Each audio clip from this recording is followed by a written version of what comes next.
Assalamualaikum warahmatullahi wabarakatuh. Perkenalkan, saya Dina Nur Fitriani, jurusan Pendidikan Islam Anak Usia Dini. Di sini saya akan mempresentasikan tentang teori kepribadian Martian yang dikemukakan oleh Erich Fromm. Dalam teori kepribadian Martian yang dikemukakan oleh Erich Fromm, di sini ada kondisi eksistensi manusia. Yang pertama, dilema eksistensi. Menurut Fromm, hakikat manusia bersifat dualistik, yaitu konsep filsafat yang menyatakan ada dua substansi tentang hubungan antara jiwa dan raga. Eksistensi manusia pada kepribadian Martian ini ada 4 dualistik di dalam diri manusia, antara lain A. Manusia sebagai binatang dan manusia. Karena kebutuhan fisiologi atau kebutuhan primer seperti makan, minum, dan tempat tinggal, dan kebutuhan seksual. Manusia sebagai manusia mempunyai kebutuhan kesadaran diri, berpikir dan berimajinasi. B. Hidup dan mati. Manusia itu sadar dan berpikir bahwa dirinya akan mati, tetapi manusia berusaha menginginkan dengan meyakini adanya kehidupan setelah mati. C. Ketidaksempurnaan dan kesempurnaan. Manusia mengonsepkan realisasi diri yang sempurna, tetapi kesempurnaan tidak dapat tercapai karena hidup manusia itu pendek. D. Kesendirian dan kebersamaan. Manusia merupakan pribadi yang mandiri, tetapi manusia juga tidak menerima kesendirian. Dan manusia menyadari kalau kebahagiaan itu tergantung pada kebersamaan dengan orang lain. 4 dualisme di atas merupakan kondisi dasar eksistensi manusia. Jiwa manusia harus berdasarkan analisis tentang kebutuhan manusia berasal dari kondisi eksistensi manusia. Fromm mengatakan dikotomi eksistensial manusia merupakan masalah yang harus diatasi tetapi sulit untuk menyelesaikannya. Misalnya, Kristen tentang keabadian bahwa sebuah jiwa itu abadi, mengabaikan kenyataan tragis bahwa kehidupan manusia berakhir dengan kematian.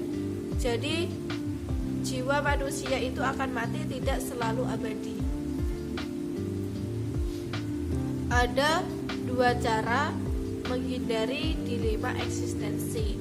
Yang pertama, menerima otoritas dari luar, tunduk kepada penguasa dan menyesuaikan diri dengan masyarakat. Jadi, manusia menjadi budak untuk mendapatkan perlindungan agar aman. Yang kedua, orang bersatu dengan orang lain dalam hal kerjasama dengan masyarakat yang lebih baik. Kedua, kebutuhan manusia. Kebutuhan dimaknai sebagai kebutuhan fisik. Fromm berpendapat bahwa kebutuhan fisik sebagai kebutuhan aspek kebinatangan dari manusia. Ada beberapa macam kebutuhan. A. Kebutuhan keterhubungan untuk mengatasi perasaan kesendirian, kemudian diwujudkan ke dalam perasaan solidaritas dengan orang lain. B. Keberakaran, memiliki ikatan yang membuat merasa kerasan, aman, dan tidak cemas. C. Kesatuan, kebutuhan untuk mengatasi eksistensi keterpisahan antara hakikat binatang dan non-binatang dalam diri manusia. D. Identitas, kebutuhan untuk menjadi aku, kebutuhan untuk sadar dengan dirinya sendiri sebagai sesuatu yang terpisah. Manusia harus bisa membuat keputusan. 3. Mekanisme melarikan diri dari kebebasan. Cara memperoleh arti kebersamaan dalam kehidupan adalah berusaha menyatu dengan orang lain tanpa mengorbankan kebebasan dan memperoleh rasa aman. Cara memperoleh rasa aman dengan berlindung di bawah kekuatan lain atau disebut mekanisme pelarian. Ada 3 mekanisme pelarian, yaitu otoritarianisme, kecenderungan untuk menyerahkan kemandirian diri dan bergabung dengan seseorang di luar dirinya untuk memperoleh kekuatan yang tidak dimilikinya. B. Perusakan, mencari kekuatan tidak melalui membangun hubungan dengan pihak luar, tetapi berusaha membalas atau merusak kekuatan orang lain. C. Penyesuaian, bentuk pelarian dari kesepian dan membentuknya seperti yang diinginkan kekuatan dari luar. Tipologi sosial. Fromm berpendapat karakter sosial manusia berkembang berdasarkan kebutuhan mengganti insting binatang yang hilang. Binatang tingkat rendah sejak lahir hidup diatur oleh insting, sedangkan bayi lahir tidak berdaya dan instingnya minimal. Jadi manusia harus bagaimana bertingkah laku. Contohnya, orang yang hemat tidak perlu memikirkan apakah uangnya akan disimpan atau dibelanjakan, tetapi orang itu langsung berinisiatif akan menyimpan atau menghemat.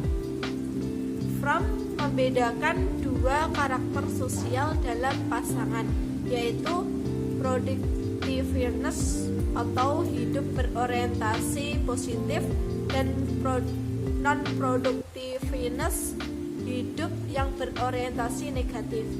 Masing-masing diuraikan menjadi 5 pasangan kategori. Kategori tersebut saling berkombinasi. 2. Karakter dan masyarakat.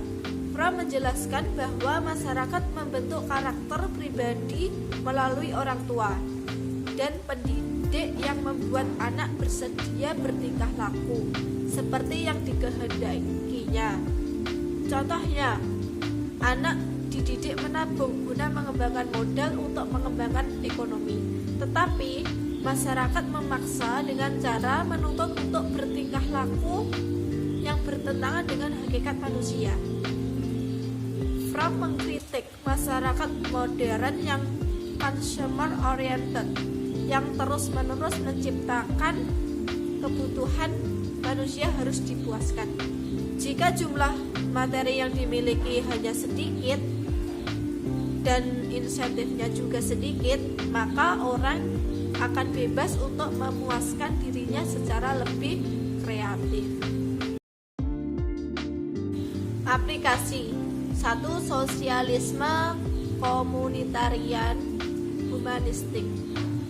Fromm menyatakan hubungan persoalan dengan masyarakat ada 4 proposisi, antara lain: 1. Manusia memiliki kodrat esensial, kodrat bawaan. B. Masyarakat diciptakan manusia untuk memenuhi kodrat esensial bawaan ini. C. Tidak ada satupun bentuk masyarakat yang pernah diciptakan manusia berhasil memenuhi kebutuhan dasar eksistensi manusia. D. Adalah mungkin menciptakan manusia semacam ini. Fromm menyarankan masyarakat untuk sosialisme komunitarian humanistik masyarakat, di mana orang-orang bergaul dengan cinta yang berasal dari hubungan persaudaraan. 2. Karakter masyarakat. Fromm berpendapat bahwa masyarakat memiliki 3 jenis karakter. A. Productive hoarding, memiliki tanah yang memegang tanah. B. Non-productive receptive, petani yang tak punya tanah, tunduk pada kekuasaan. C. Produktif eksploitatif, entrepreneur yang menyesuaikan diri dengan masyarakat. 3. Psikotoleransi, terapi psikoanalistik humanistik. Fromm mengembangkan sistem terapi sendiri atau psikoanalistik humanistik. Tujuan terapi tersebut adalah untuk memahami diri sendiri. Fromm juga yakin klien mengikuti terapi ini untuk mencapai kepuasan dari kebutuhan dasar manusia, yaitu keterhubungan, keberakaran, transendensi, perasaan identitas, dan kerangka orientasi. Evaluasi. Erich Fromm memiliki ide atau pemikiran yang berlian dari semua teori kepribadian. Psikoanalisis dari Erikson dikembangkan dalam kerangka psikoanalitik, menekankan pentingnya psikologi ego. Hal ini berlawanan dengan Freud. Erikson memandang ego sebagai struktur kepribadian otonom. Erich Fromm sebagai kelanjutan teori Freud. Ia membangun teorinya terutama memakai prinsip-prinsip etika yang tidak selalu didukung data ilmiah. Erich Fromm cenderung konservatif, dalam artian manusia itu berkembang dalam rangka budaya yang ada, yang seharusnya tidak bertentangan dengan etika moral yang diterima masyarakat luas. Kedudukannya dalam arus paradigma psikoanalisis unik. Dalam hal ini, Erich Fromm di suatu sisi dipuji karena melanjutkan atau melengkapi karya Freud dalam menganalisis perkembangan manusia. Namun, di sisi lain, Fromm berpendapat bahwa manusia yang optimistik bertentangan dengan Freud yang pesimistik.